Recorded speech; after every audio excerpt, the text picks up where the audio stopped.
ఈ వీడియోలో నేను కోడిగుడ్డు టమాటా రెసిపీ తయారీ విధానం చూపిస్తానండి. ఇది చాలా టేస్టీగా ఉంటుంది. ఈ సమ్మర్‌కి మనం ఇగురు కర్రీలు ఎక్కువ తినలేం కాబట్టి అలాంటి టైంలో ఇలా టమాటాలు వేసుకొని కర్రీ చేసుకుంటే చాలా బాగుంటుంది. ఆ ప్రాసెస్ చూసేద్దాం. అందరికీ నమస్తే, welcome back to my channel. నేను మీ నాగలక్ష్మి. ముందుగా ఇక్కడ ఎగ్స్ని బాయిల్డ్ చేసుకోవాలి. ఇక్కడ నేను 7 ఎగ్స్ తీసుకున్నాను. ఇవి బాయిల్డ్ అయిన తర్వాత దీని మీద ఉన్న పై షెల్లను తీసేసుకోవాలి. తీసేసుకున్నాక నైఫ్తో దీనిని చిన్నగా నాట్లు పెట్టుకోవాలి. ఒక 3-4 పెట్టుకుంటే సరిపోతుంది. చాలా బాగుంటుంది, అంటే గ్రేవీ లోపలికి వెళ్ళి. తర్వాత అన్నీ అదే విధంగా పెట్టేసుకున్నాక పొయ్యి మీద ఒక కళాయిని పెట్టి దానిలో ఆయిల్ యాడ్ చేసుకోవాలి. ఈ ఆయిల్ హీట్ అయిన తర్వాత మనం నాటు పెట్టుకున్న ఈ ఎగ్స్ని ఇందులో యాడ్ చేసుకోవాలి. ఇందులో యాడ్ చేసుకున్నాక దీనిలో కొంచెం సాల్ట్ అలానే కొంచెం పసుపుని యాడ్ చేసుకోవాలి.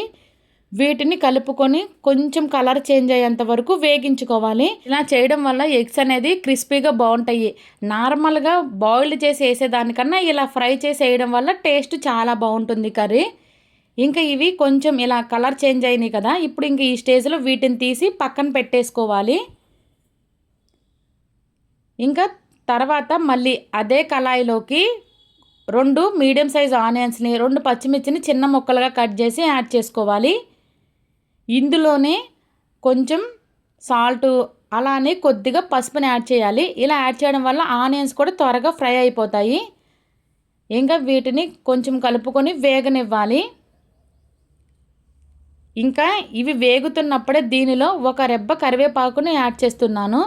కరివేపాకు వీలైన అన్ని కర్రీస్లో వేయడం వల్ల అది ఆ ఫ్లేవర్ దిగి చాలా బాగుంటుంది. కరివేపాకు కూడా హెల్త్కి చాలా మంచిది. ఇంకా వీటిని కూడా కలుపుకొని కొంచెం వేగనివ్వాలి. ఇవి కొంచెం వేగిన తర్వాత, అంటే గోల్డెన్ కలర్ వచ్చి చేంజ్ అయిన తర్వాత దీనిలోకి పెద్దవైతే 2 టమాటాలు, చిన్నవైతే 3 టమాటాలని చిన్న చిన్న ముక్కలుగా కట్ చేసి యాడ్ చేసుకోవాలి. ఇక్కడ మీరు కావాలంటే ఈ టమాటాలని మిక్సీ పట్టైనా యాడ్ చేసుకోవచ్చు. తర్వాత ఇవి కొంచెం మగ్గనివ్వాలి. ఇవి కొంచెం మగ్గిన తర్వాత దీనిలోకి ఇందాక ఆనియన్స్లో కొంచెం సాల్ట్ యాడ్ చేశానని ఇక్కడ ఇంకొంచెం సాల్ట్ని యాడ్ చేసుకోవాలి. అలానే రుచికి సరిపడినంత కారాన్ని యాడ్ చేసుకోవాలి. ఇంకా వీటిని కలుపుకొని ఇవి బాగా వేగనివ్వాలన్నమాట, ఒక 2 మినిట్స్ అలా. ఇంకా ఇక్కడ టమాటా ముక్కల్లోంచి ఆయిల్ అనేది పైకి తేలేంత వరకు వేగించుకోవాలి. తర్వాత దీనిలో ఎగ్స్ని యాడ్ చేసుకోవాలి. ఈ ఎగ్స్ని యాడ్ చేశాక మొత్తం ఒక్కసారి కలిసేటట్టు కలుపుకొని ఈ టమాటా ముక్కలు ఎగ్స్ కొంచెం మగ్గనివ్వాలి. ఇంకా మగ్గిన తర్వాత దీనిలోకి 200 నుండి 250 ml వరకు వాటర్ని యాడ్ చేసుకోవాలి. ఇంకా వాటర్ని యాడ్ చేసి మొత్తం ఒక్కసారి అంతా కలిసేటట్టు కలుపుకోవాలి. కలుపుకొని ఇంకా దీని మీద మూతను పెట్టి ఉడికించుకోవాలి. ఈ గ్రేవీ అంతా దగ్గరగా అవ్వడానికి ఒక 5 మినిట్స్ అలా పడుతుంది. మధ్య మధ్యలో మూతను తీస్తా కలుపుకుంటూ ఉండాలి. చక్కగా గ్రేవీ అనేది ఉడుకుతూ ఉంది.